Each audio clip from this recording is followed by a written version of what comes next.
예. 오늘 이 시간에는 간절히 원하고 기대하는 신앙이어야 한다. 예, 이런 제목으로 말씀의 은혜를 나누고자 합니다.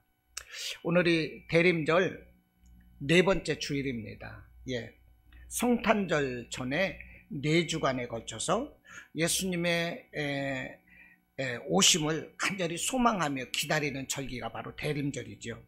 대림절은 그래서 기다림의 절기다, 이렇게 말합니다. 그러면 우리가 왜 예수님을 기다려야 하는가 하는 것입니다.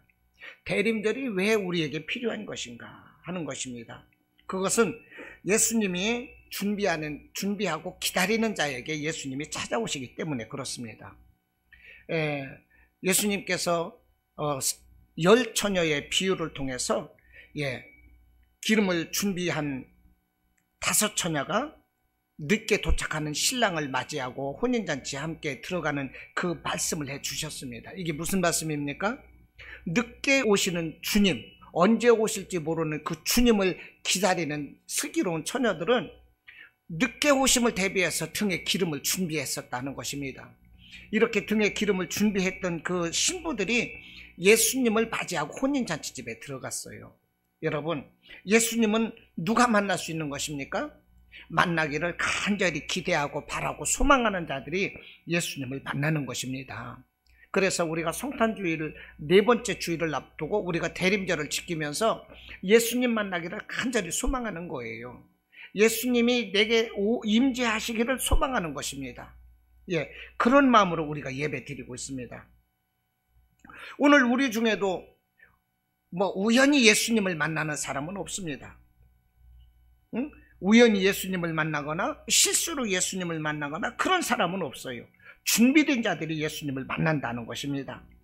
그렇기 때문에 우리가 우리의 평소의 신앙생활이 중요한 것이고, 대림절을 맞이해서 우리가 예배드리는 오늘 정말로 간절히 예수님을 만나기를 사모하는 마음으로 예배를 드릴 이유가 여기에 있다 하는 것입니다.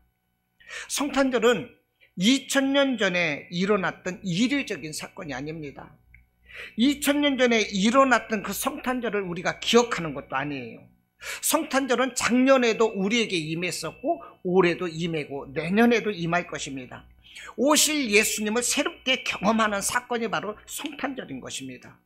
그러므로 예수님은 이 기대하고 간절히 소망하는 자에게 오시기 때문에 올해도 우리가 성탄절을 맞이하기 위해서 정말로 간절히 기다리는 마음으로 준비되는 이것이 바로 대림절 기간인 거예요. 이번 주 토요일은요, 성탄절 예배를 드립니다. 이 성탄절 예배 때 나를 위해서 온 인류를 구원하시기 위해서 이 땅에 오신 예수님, 구원하시는 방법이 어떠한 그 화려함이라든지 당신의 명예나 권세를 높이는 것이 아니라 당신이 십자가에서 매를 맞으시고 죽으시는 이 고난을 통해서 우리를 구원하시기 위해서 이 땅에 오셨거든요. 그 예수님을 정말로 기쁨과 감사로 만날 수 있는 준비된 마음으로 예배드리는 것이 대강절의 대림절의 예배이고 바로 오늘 이 시간에 예배가 되어야 하는 것입니다. 할렐루야. 오늘 5절 말씀에 이렇게 말씀을 합니다. 예루살렘에 시므온이라 하는 사람이 있으니 이 사람은 의롭고 경건하여 이스라엘의 위로를 기다리는 자라. 성령이 그 위에 있더라 그랬습니다. 여러분, 시므온은 의롭고 경건했대요. 그러면서 이스라엘의 위로를 기다렸다는 것입니다.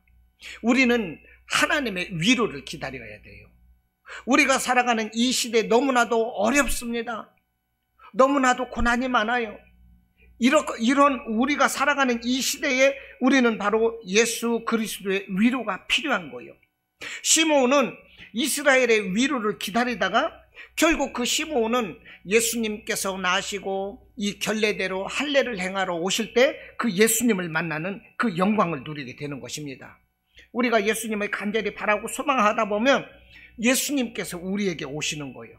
우리의 삶이 고달프고 힘들어도 예수님이 우리 마음 가운데, 우리 삶 가운데 임하게 되면 우리는 모든 고난, 모든 어려움을 넉넉히 이길 수가 있는 것입니다. 예수님으로 인하여 우리의 삶은 기쁨이 되고 감사가 되고 찬송이 되는 거예요. 사람들은, 세상 사람들은 높아지고 명예를 얻고 어떤 그 세상적인 이런 것으로 인해 기쁨이 있고 감사가 있고 그것이 성공이라고 말하지만, 우리 믿음의 사람들이 세상에서 비록 고달프고 고난이 있을지라도 우리 예수님이 내 안에 계시면 내 안에 있는 이 생명으로 인하여 내 안에 계시는 성령님으로 말미암아 나는 기쁨이 되고 감사가 되는, 이것이 바로 승리하는 인생이 되는 것입니다.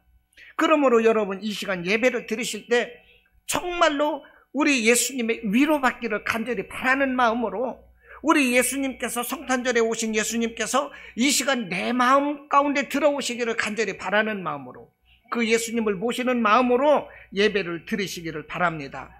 이렇게 예수님의 위로를 우리가 간절히 기다리고 바랄 때 우리에게 하늘의 위로가 오는 거예요. 할렐루야. 하늘의 위로는 세상의 위로와 다릅니다. 하늘의 위로를 받으면 우리는요, 그 자체로 우리의 삶이 천국이 되는 거예요. 여러분, 우리가 왜 눈물을 흘리고 왜 자포자기하고 왜 세상 것에 시달리고 이렇게 고난의 삶을 사는 것입니까? 하늘의 위로를 받지 못하기 때문에 그런 거예요. 우리가 세상에서 살아가면서 정말로 작은 내 옆 사람에게 위로받는 그것도 큰데, 우리가 하나님의 위로를 받는다고 생각을 해보십시오. 이건 말할 수 없는 영광이고 축복인 것입니다. 오늘 5절에서 시므온이 위로를 기다렸다고 그랬습니다. 이 위로라는 말이 이 헬라어로 파라클레시스라는 말인데요, 이 위로라는 말은 파라칼레오라는 헬라어에서 비롯된 말입니다. 이 파라칼레오가 무슨 말이냐? 곁으로 부른다, 이런 뜻이에요. 그러니까 참다운 위로는 곁에서 부르시는 하나님 곁에 머무는 것입니다. 하나님은 우리를 당신의 곁으로 부르시는 거예요. 이것을 위로라고 한대요. 우리에게 위로가 무엇입니까? 부르시는 하나님 곁에서 우리가 머물 때 우리에게 참다운 위로가 있는 것입니다. 이것을 깨달으시기 바라요. 우리 예수님께서 나실 것을 이 천사가 말하면서 이 예수님이 누구라고 그랬습니까? 우리와 함께 계시는 임마누엘의 하나님이라고 그랬어요. 임마누엘 되시는 하나님은 준비하는 자, 당신을 간절히 찾는 자를 부르시는 것입니다. 그럴 때 우리는 예수님을 간절히 찾고 그 위로를 바라는 우리는 이 파라클레시스, 이 위로자 되시는 이 하나님 옆에서, 임마누엘 되시는 함께 하시는 하나님 곁에서 머무는 우리는 그런 축복을 받게 된다는 것입니다. 이것이 바로 하늘의 위로인 것입니다. 우리가 잘 아는 그 감리교의 창시자 요한 웨슬리 그 목사님의 기념비에는 그가 늘 사용했던 말이 써 있는데요, 가장 좋은 것은 하나님이 우리와 함께 하신다, 이 말이랍니다. 이 말이 그의 기념비에 써 있다는 거예요. 가장 좋은 것은 하나님이 우리와 함께 하신다는 것입니다. 여러분, 세상의 어떤 것으로도 참 위로가 되지 못합니다. 하나님이 우리와 함께 하실 때, 하나님이 우리와 동행하시면 그 자체가 진정한 행복이고 진정한 위로가 되는 것입니다. 성도는 곁에서 함께 하시는 주님의 위로를 기다려야 하는 거예요. 할렐루야. 세상의 위로를 바라지 마십시오. 하나님의 위로를 바라시기 바랍니다. 하나님의 위로를 기대하시기 바랍니다. 간절히 찾으시기 바라요. 그러면 하늘의 위로가 우리에게 넘치게 될 것입니다. 잠언 8장 17절로 말씀을 합니다. 나를 사랑하는 자들이 나의 사랑을 입으며 나를 간절히 찾는 자가 나를 만날 것이니라 그랬어요. 누가 예수님 만난다고 그랬어요? 간절히 찾는 자, 간절히 하나님을 찾는 자가 하나님을 만난대요. 여러분, 간절히 하나님의 사랑을 기대하고 위로를 소망하는 성도 여러분이 되시기를 주님의 이름으로 축원합니다. 여러분, 간절이라는 말이 무슨 의미가 있겠습니까? 간절히, 뭔가를 간절히 바라는 게 간절이요. 내게 사랑하는 가족이 있다고 보면 이 가족 중에 누군가 병들어서 죽을 병이 들었다고 가정해 봅시다. 그러면 내 사랑하는 가족이 살아나기를 바라는 그 간절한 마음, 뜨거운 마음, 이것이 바로 간절한 마음 아니겠어요? 어떤 사람은요, 어떤 판사는 우리나라 사람인데 이 죄 없는 사람을 갖다가 이 사형언도를 시켜서 그 사람이 사형언도를 받고 죽었어요. 그런데 나중에 범인이 잡힌 거야.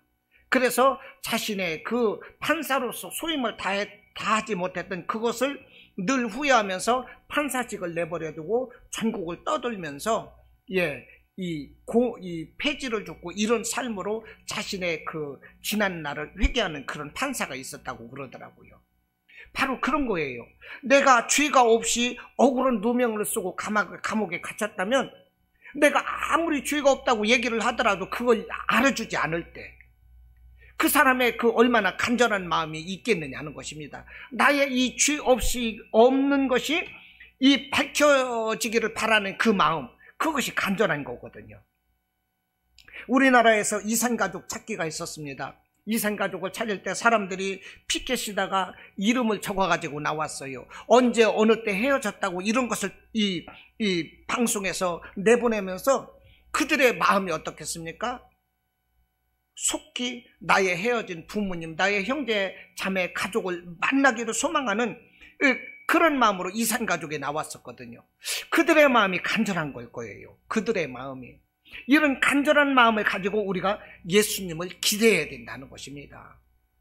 예수님께서 길을 가시는데 혈루병 걸린 여자가 12년 동안 자신의 그 혈루병 때문에 전 재산을 다 들어먹었어요.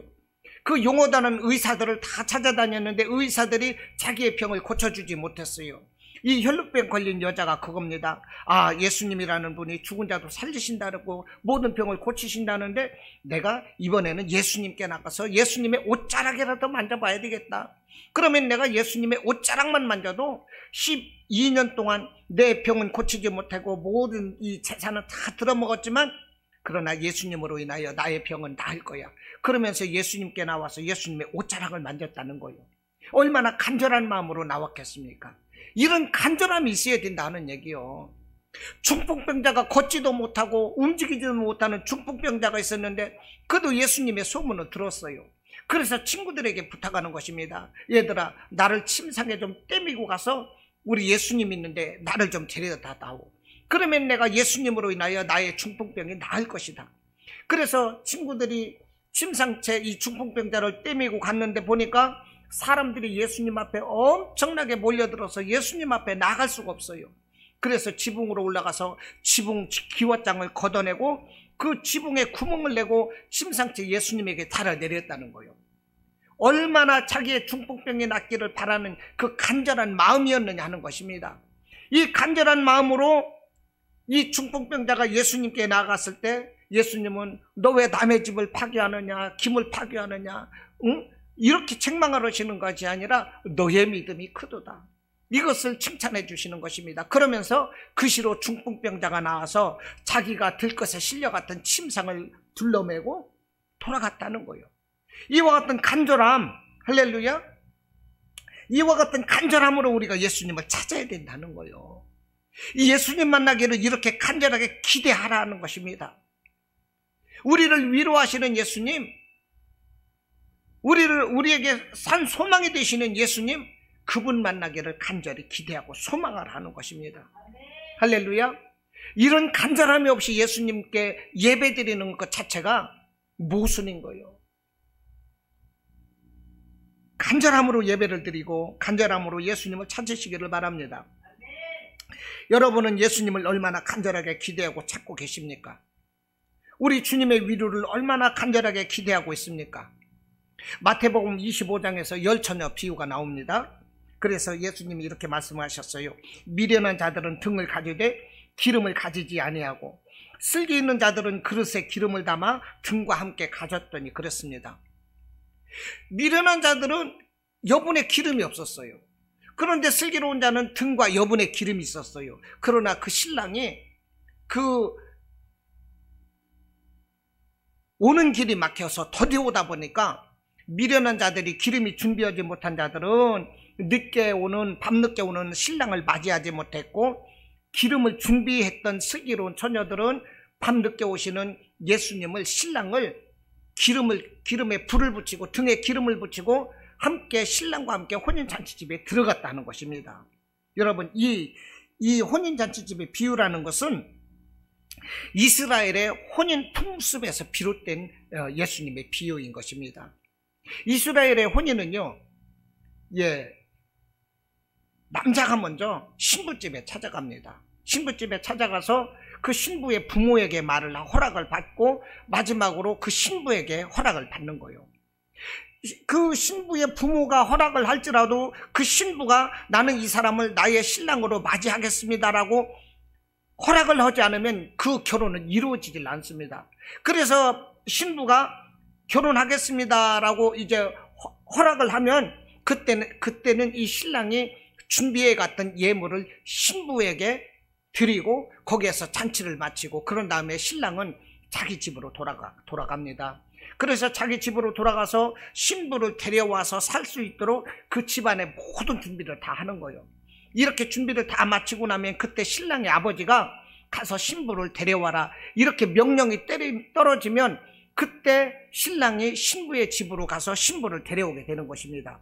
그런데 이 신랑의 아버지가 이 신부를 데려올 수 있도록 만반의 준비를 그 집에서 갖췄을지라도 자기 아들을 너 이제 가서 너의 신부감을 데려와라 이렇게 해서 보내야만이 그 아들 신랑이 가는데 그 아버지가 늦게 보내다 보면 한없이 늦게 온다는 거예요.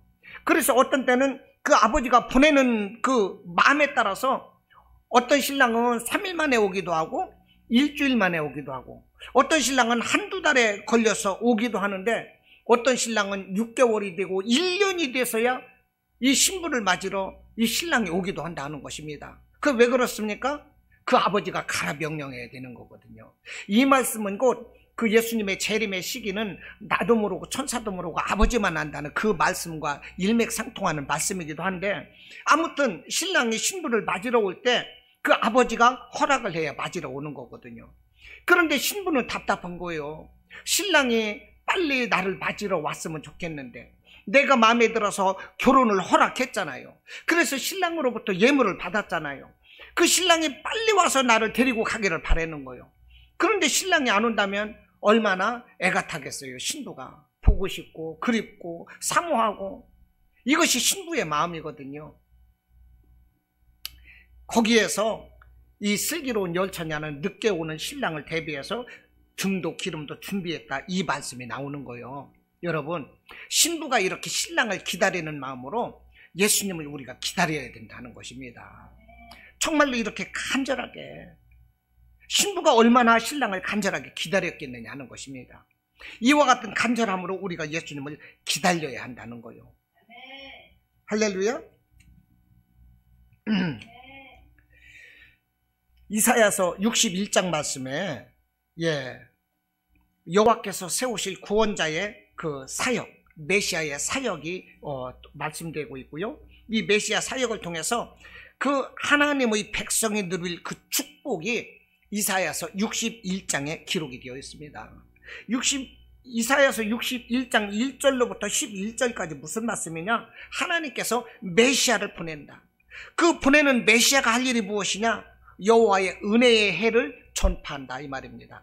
하나님께서 언제 어떻게 은혜를 베푸실 것인가 이것을 전한다는 것입니다. 그래서 예수님께서 이 하나님의 은혜의 해를 전파할 때 그분이 바로 이제 예수님이 오시는 것인데 그 예수님 메시아가 오면 슬퍼하는 자들과 억눌린 자들에게 기쁨을 가져다 줄 것이다. 이것이 메시아 구원 사역을 말씀을 하는 거거든요. 아무튼 이 메시아가 이 땅에 오시면 슬퍼하는 자들, 억눌린 자들, 포로된 자들, 눌린 자들 이들에게 자유함을 주시고 이들을 고쳐주고 이들을 높여줄 것이다. 이 말씀을 기록을 하고 있어요. 네, 이 말씀이 이제 누가복음 또 4장 18절로 19절에서 예수님이 또 이 말씀을 하시는 것입니다. 참고로 누가복음 이 4장 18절로 19절 보면 이렇게 말씀을 합니다. 주의 성령이 내게 임하셨으니 이는 가난한 자에게 복음을 전하게 하시려고 내게 기름을 부으시고 나를 보내사 포로된 자에게 자유를, 눈먼 자에게 다시 보게 함을 전파하며 눌린 자에게 자유롭게 하고 주의 은혜의 해를 전파하게 하려 하심이라 이렇게 말씀을 하고 있어요. 주의 은혜의 해가 언제냐? 하나님께서 구원하실 그때가 있다는 것입니다.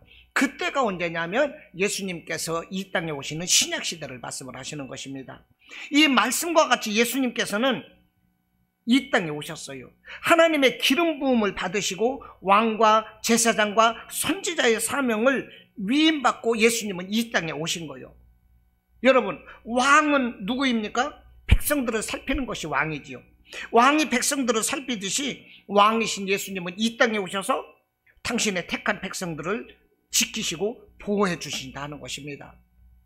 그리고 예수님께서는, 메시아로 오시는 예수님께서는 왕과 제사장으로 오셨는데, 제사장의 할 일은요, 이 제사장은 양이나 염소로 제물을 드려서 그 양이나 염소 제물을 끌고 오는 자와 하나님과의 관계가 화목하게 되도록 하는 것이 제사장인 것입니다. 그런데 예수님은 이 제사장이 되셨는데, 이 성도들이 양이나 염소를 끌고 와서 제사를 드리는 것이 아니라 예수님 자신의 몸으로 친히 하나님께 제사를 드려서 예수님 당신을 따르는 자들이 하나님과 화목하게 되는 길을 예수님께서 열어놓으셨다는 거예요. 예수님은 그러니까 어떤 제사장이십니까? 대제사장이 되셔서 양이나 염소로 제사를 드리는 것이 아니라 자기의 몸으로 제물을 드리셨다는 거예요. 하나님께 제사를 드리셨어요. 이 땅의 모든 자들이 하나님과 화목하게 되는 길을 예수님이 열어놓으신 거예요. 그리고 예수님이 이 땅에 오신 것은 선지자의 사명을 가지고 오셨습니다. 선지자라는 것은 하나님의 말씀을 세상에 전하는 자가 선지자인 것입니다. 그래서 예수님께서는 하나님의 말씀을 전하시기 위해서 예수님은 늘 성전에 들어가시면서 사람들을 가르치셨고, 만나는 사람들마다 하나님의 복음을 선포하시고 가르치셨다는 거예요. 그래서 예수님이 가르치시는 이 천국 복음은 세상 사람들의 어떤 지혜와 같지 아니하시고 놀라웠다, 이것을 말씀을 하고 있는데요, 예수님이 가르치실 때마다 정말로 권위 있는 자와 같고 일반적인 서기관이라든지 이런 사람들과는 예수님이 가르치시는 것이 달랐다. 예수님의 그 가르치시는 그 탁월하심을 성경은 이렇게 증거를 하고 있습니다.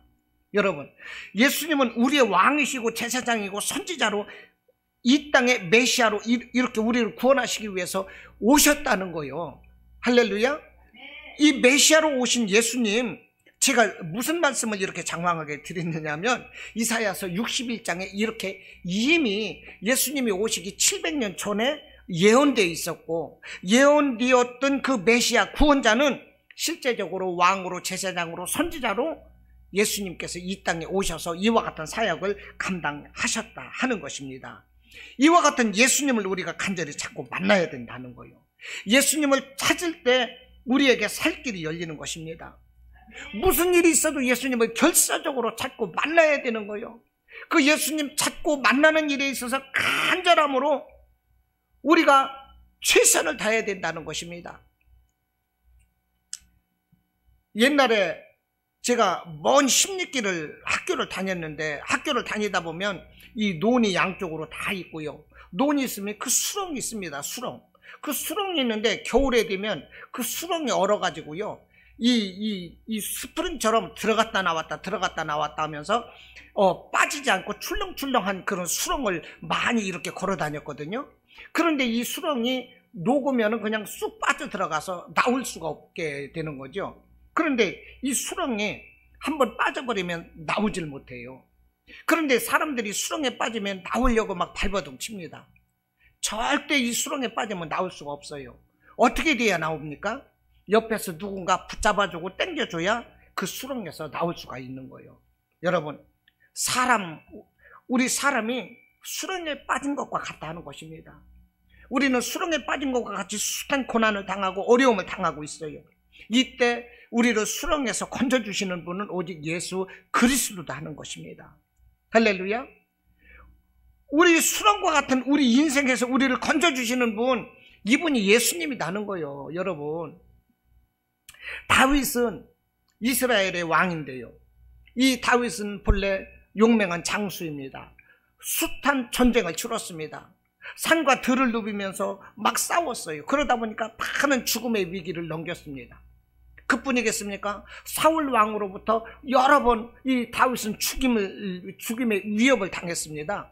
왜냐하면 사울 왕이 자기의 아들에게로 그 왕위가 계승되어야 되는데, 이 국민들이 사울은 천천히요 다윗은 만만이라 이러면서 다윗을 사울보다 더 10배 막 높게 위대하게 사람들이 이렇게 인정을 하다 보니까 이스라엘의 왕위가 잘못하면 내 아들에게 넘어가는 것이 아니라 다윗에게로 빼앗기겠구나, 이런 위기감을 느끼다 보니까 사울 왕은 수시로 다윗을 죽이려고 했어요.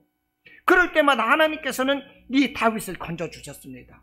사울 왕으로부터 다윗을 지켜주셨고, 수많은 전쟁으로부터 다윗을 지켜주신 거예요. 화살이 날라오고 막 칼이 날라오고 창이 날라오고 이럴 때마다 다윗을 지켜주셨다는 것입니다. 그래서 다윗은 그 하나님께 뭐라고 고백하십니까? 내가 사망의 음침한 골짜기를 다닐지라도 하나님께서 나를 지켜주셨다는 거예요. 이것을 고백하고 있는 거예요. 내가 사망의 음침한 골짜기를 다닐지라도 두려워하지 않는 것은 주께서 나와 함께 하심이라.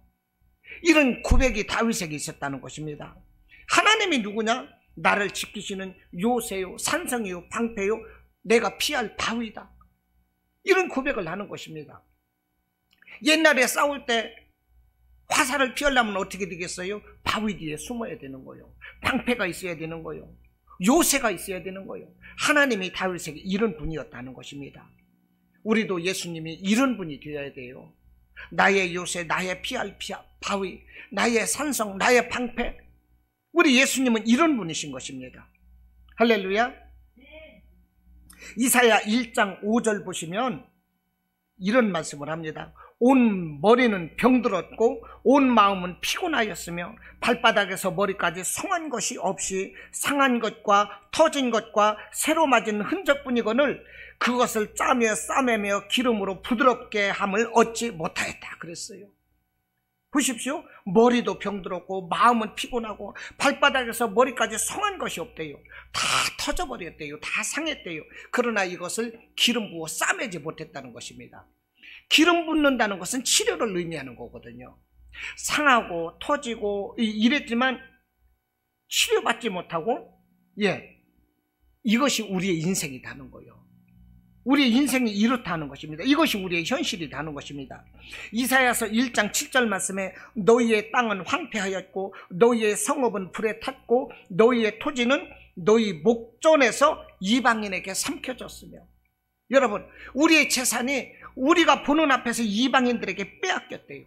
시퍼렇게 눈뜨고 우리가 당하면서 살아가고 있다는 것입니다. 우리가 잘났다고 말하지만 사실은 매일마다 빼앗기고 이런 우리는 삶을 우리가 살아가고 있는 거예요. 이것이 저와 여러분의 삶의 현실이라는 것입니다. 여러분, 우리가 사실은 멀쩡한 것 같아요. 멀쩡한 것처럼 이렇게 나와 있어요.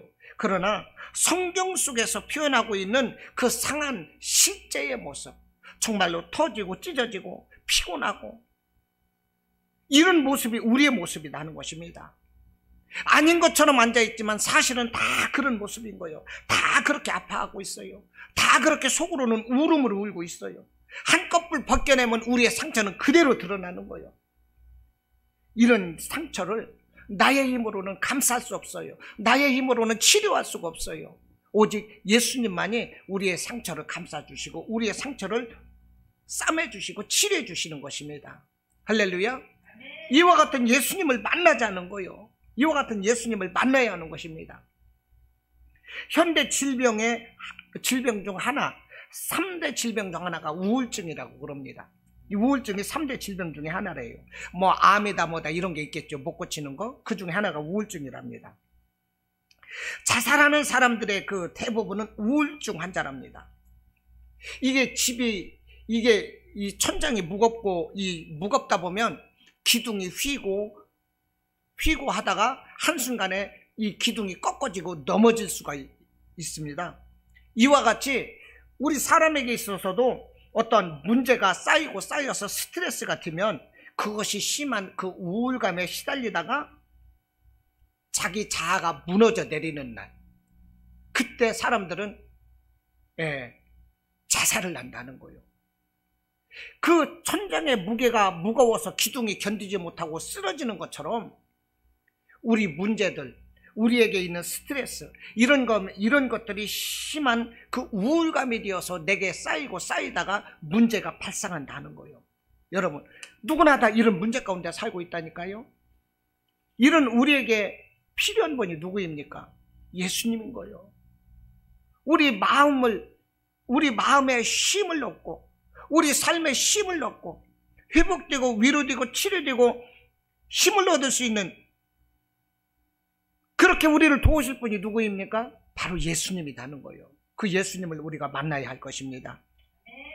성경에 보면 엘리야 선지자가 있습니다. 이스라엘에서 가장 포악했던 왕이 아합과 이세벨인데 그 왕과 왕비에게 담대하게 믿음의 도전장을 내밀은 사람이 엘리야 선지자였어요. 그래서 우리가 다 알고 있는 것처럼 이 갈멜산상의 대결이 무엇입니까? 그 이세벨이 데리고 쓰는 바알 제사장과 그 아세라 제사장들, 선지자들, 이 사람들 850인을 이 갈멜산으로 모아서 너희들이 정말로 믿고 알고 있는 하나님이 바알인지 아세라인지 아니면 내가 섬기고 있는 하나님인지 대결을 하자. 그래서 대결을 하되 이 송아지를 잡아서 각을 떠놓고 그 기도를 해서 그 송아지를 이 불로 태울 수 있는 그 신이 바로 하나님이신 것으로 정하자. 이렇게 해서 내기를 한 거예요.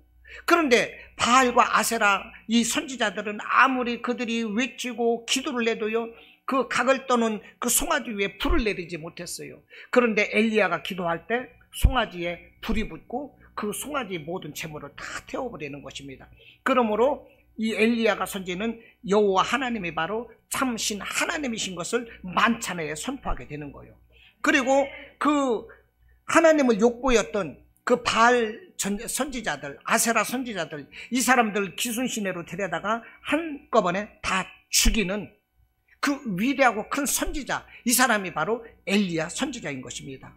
그런데 이 엘리야 선지자가 이세벨이 쓰고 있는 그 제사장들, 선지자들을 한꺼번에 죽이다 보니까 그 이세벨이 그러는 거예요. 내가 데리고 쓰는 이 제사장들을 죽였느냐? 나도 내일 너를 죽일 것이다. 이렇게 엄포를 놓으니까 이 엘리야가 두려워가지고요, 우울증이 와버렸어요. 그래서 남들이 쫓아오지 못할 깊은 산속 광야로 도망가서 이제 나를 죽여주십시오 하나님에게 이렇게 연약한 말을 했었다는 거예요. 그런데 하나님은 어땠습니까? 그 천하의 엘리야에게 이놈아, 네가 하나님의 선지자냐? 이러고서도 네가 능력 있는 종이냐? 그러면서 엘리야를 책망한 것이 아니라 오히려 천사들을 보내서 탈진하고 지친 엘리야를 쓰다듬고 만지고 위로해 주었다는 것입니다. 숯불에 구운 떡과 물을 가져다 주면서 엘리야에게 힘을 주었어요. 여러분, 그 엘리야는 이 하나님이 보내주신 그 천사를 통해서 떡과 고기와 물을 먹고 힘을 얻으면서 40일 동안 길을 가면서 금식을 하고 다시 한번 하나님의 위대한 선지자로 다시 서게 되는 것입니다. 여러분, 엘리야에게 베푸신 하나님의 은혜가 어땠습니까?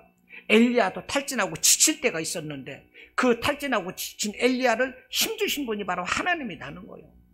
우리 살아가면서 얼마든지 탈진하고 지칠 수가 있어요. 우리가 엘리야같이 위대하고 강한 사람입니까? 아니거든요. 약한 사람이에요. 그러니 우리가 탈진하고 지치는 건 시간 문제고 매일마다 그런 삶 가운데 우리가 젖어들 수가 있는 것입니다. 그럴 때마다 우리를 찾아와서 힘주시고 위로해 주시는 분이 누구입니까? 바로 우리 예수님, 우리 하나님이시다는 거예요. 이 하나님을 간절히 소망하고 기대하시기를 바랍니다.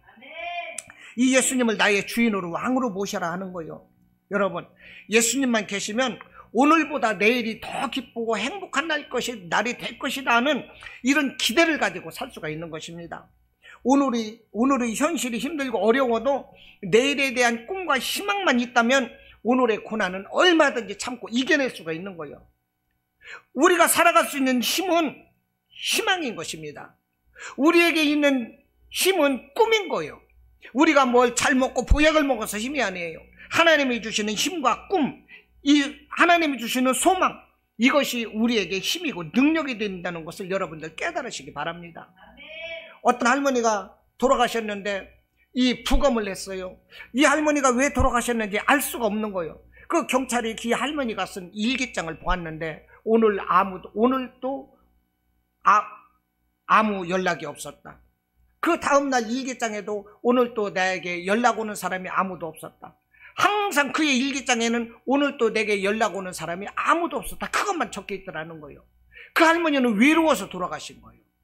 먹을 것도 있고 다 있는데 외로워서 돌아가신 거예요.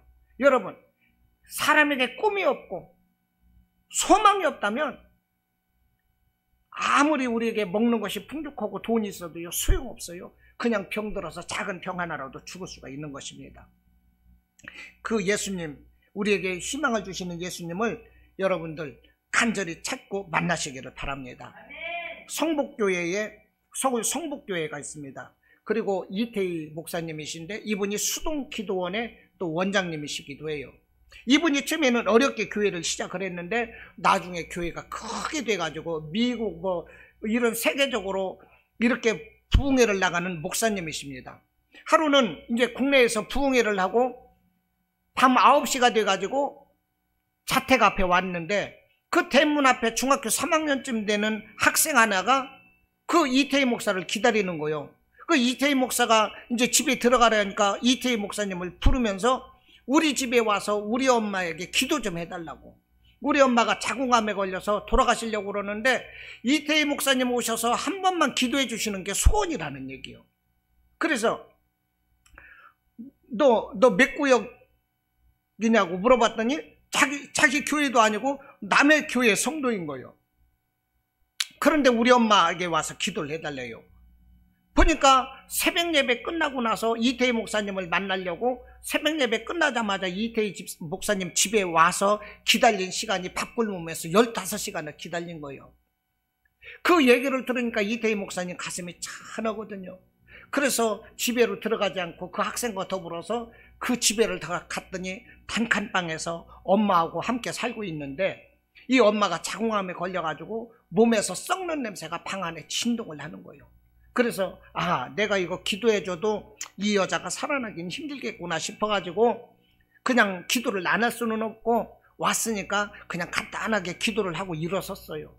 그런데 그 학생의 눈빛을 이태희 목사가 본 거예요. 우리 엄마 살려달라는 그 간절한 눈빛. 목사님, 우리 엄마 살아날 수 있도록 뜨겁게 기도해 주세요는 그 간절한 눈빛을 보면서 다시 주저앉았답니다. 하나님께서 오늘 나에게 뭔가 뜻이 계신가 보다. 그렇지 않고서야 내가 여기로 올 리도 없고 이렇게 저기 할 리도 없는데, 그러면서 그 학생이 우리 엄마를 살려달라는 간절한 그 눈빛 때문에 다시 주저앉아가지고 그 암에 걸린 그 어머니를 끌어안고 기도를 했답니다. 여러분, 간절히 끌어안고 눈물로 기도할 때 기적이 일어나잖아요. 간절한 마음으로 그 냄새나고 썩는 냄새나는 그 여자를 끌어안고 기도를 하는데 갑자기 환상이 보였어요. 시커먼 두 남자가 한 여자를 막 끌고 가는데 한 여자가 몸부림을 치고 있거든요. 그래서 기도를 하다 말고 야, 너희들 그선 놔! 그 여자 놓고 떨어져! 막 그러면서 막 소리를 지른 거예요. 그러니까 이 여자가 기도를 받다가 아니 목사님 왜 그러세요? 물어보니까 아니 갑자기 기도를 하는데 환상 가운데 시커먼 두 남자가 한 여자를 붙잡고 막 억지로 끌고 간다고, 그래서 놓으라고 한 거라고. 그랬더니 기도를 받던 여자가 그냥 안간 힘을 써가지고 일어나서 앉더니 막 회개를 하더랍니다. 내가 잘못했습니다. 내가 죽을 년입니다. 그러면 막 회개를 하는데 알고 봤더니 젊었을 때 사창가의 포주였더랍니다. 그 여자가 여자들을 납치해다가 창녀로 팔아먹는 거예요. 그러면서 이제 나중에는 이제 기독교인이 돼가지고 집사도 되고 했는데 아직도 그것을 회개하지 못하고, 그러고서 이제 자궁암 앞에서 이제 이 죽기 전에 이제 회개를 하는 거예요. 이렇게 간절히 회개를 하고 나더니만은 이태희 목사님이 방 안에 계신 것도 잊어버리고요. 그냥 5강에 올라가가지고 쭉쭉 그냥 암을 쏟아내더랍니다. 그러면서 이 여자가 치료를 받았어요. 여러분, 어떻게 이런 일이 발생하는 것입니까? 그 아들이 우리 엄마 살리겠다는 그 간절한 마음. 목사님, 우리 엄마를 위해서 간절히 기도해 주세요. 간절히 기도해 주세요. 그 간절한 마음. 이 간절한 마음이 만들어낸 기적 아니겠습니까? 여러분, 우리가 예수님을 만나고 예수님께 예배를 드리고 예수님께 기도를 하더라도 정말로 우리가 간절한 마음이 없이 하는 것은 소용이 없어요. 여러분, 환경 성경을 바라보지 말고, 남들 바라보지 말고, 눈치 보지 말고, 남들과 비교하지 말고, 나라도 그냥 내가 1대1로 예수님 앞에 바로 서면 되는 거예요. 내가 1대1로 예수님 앞에 바로 서서 다른 사람은 예수님이 안 만나 주실지라도 정말로 나의 간절한 이 예배, 나의 간절한 기도는 예수님이 받아주실 것이다 하는 그런 믿음으로 여러분들 예수님 앞에 서시기를 바랍니다. 아멘.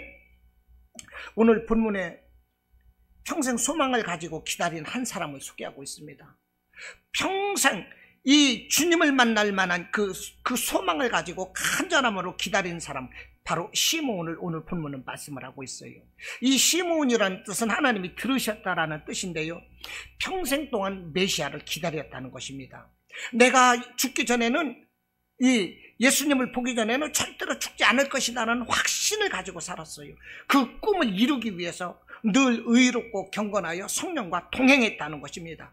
여러분, 의롭고 경건하여 성령과 동행했대요. 의롭다는 것이 뭐겠습니까? 하나님과 바른 관계를 가진다는 거예요. 하나님과 바른 관계를 갖고 하나님 기뻐하는 삶을 위해서 자기의 삶을 절제하고 인내하는 것입니다. 그러다 보면 그 삶은 경건한 자가 되고 그 삶은 성령과 동행하는 그런 삶이 되는 것입니다. 할렐루야. 성령의 인도하심이 없으면 우리가 육신에 매이게 돼요. 그런 사람은 하늘의 위로를 절대 받을 수가 없는 것입니다. 오늘 시므온은 결국 예수님을 품에 안고 축복하는 이런 축복을 받았습니다. 그 마음의 기쁨과 평안이 넘쳐났을 거예요. 그 얼굴에는 천사의 미소로 가득했을 것입니다. 비록 나이들은 시므온이지만 얼마나 멋지고 아름다운 모습입니까? 우리도 예수님을 사모하고 기대해야 돼요. 간절히 소망해야 돼요. 그러면 예수님을 기필코 만나고 그런 축복이 우리에게 임할 것입니다. 저와 여러분의 삶도 시므온처럼 예수님의 위로와 소망을 간절히 가지고 그 예수님 만나기를 꿈꾸시기를 바랍니다. 예수님이 주시는 놀라운 은혜와 평강의 축복이 간절히 기대하는 저와 여러분에게 넘쳐나시기를 주님의 이름으로 축원합니다. 아멘.